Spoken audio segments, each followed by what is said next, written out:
Revolutionary War Part 1. April 19, 1775 marked the end of an era. At dawn that day, British troops fired on American colonists in Lexington and Concord, Massachusetts.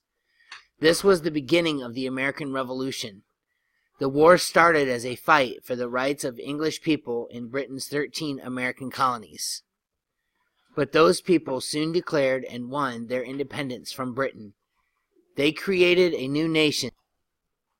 The United States of America. The founders. Many people made American independence possible. A group of them are known as the founders of the United States. The best known are George Washington, John Adams, Thomas Jefferson, Benjamin Franklin, and Alexander Hamilton.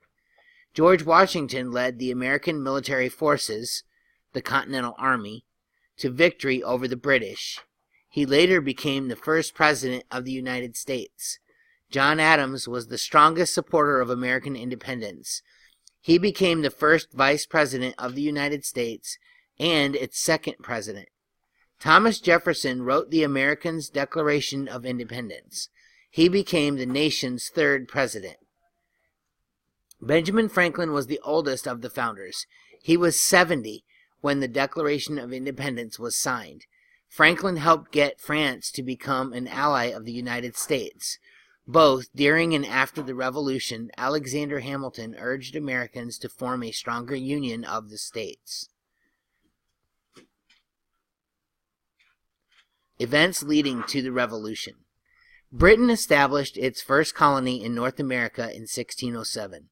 By the early 1760s, there were 13 colonies.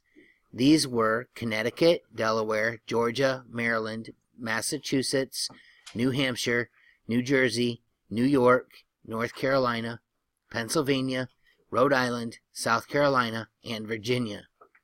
About 1.5 million colonists lived there. The colonies were far away from Britain, and they were used to running their own affairs. Each had its own assembly. They ran the everyday business of the colonies and collected taxes. Britain rarely taxed the Americans. The French and Indian War from 1754 to 1763 changed that. Britain won that war against France, but the war was costly, and Britain owed a lot of money. Britain also needed money to keep its army in North America. The British government therefore decided to tax the Americans. Colonial opposition. The British Parliament passed the Stamp Act in 1765. It taxed newspapers and almost everything else that was printed. This angered the colonists.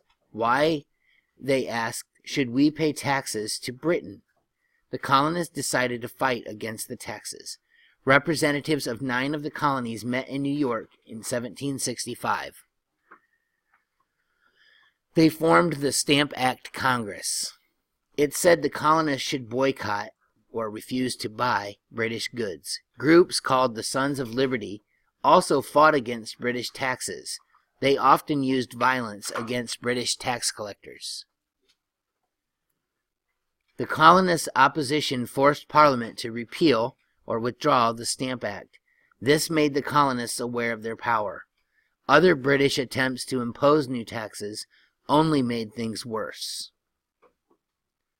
Boston was the center of opposition to Britain's tax policies.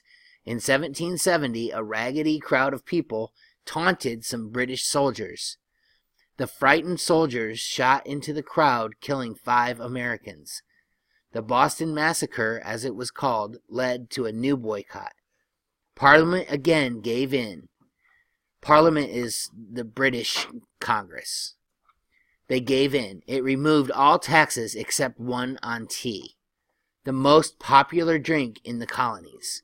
The Americans were outraged. On the night of December 16, 1773, a group of men boarded British ships in Boston Harbor. They threw the cargoes of tea overboard. This action became known as the Boston Tea Party. The British Parliament then passed 4 harsh measures in 1774. The colonists called them the Intolerable Acts. The acts closed the port of Boston, They took away many of the Massachusetts rights of self-government, and they allowed British troops to be housed in private homes.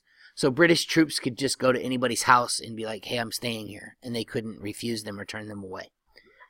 These measures only served to unite the colonists. More and more of them felt that their basic liberties were at stake. In 1774, representatives of all the colonies, except Georgia, met in Philadelphia at the First Continental Congress.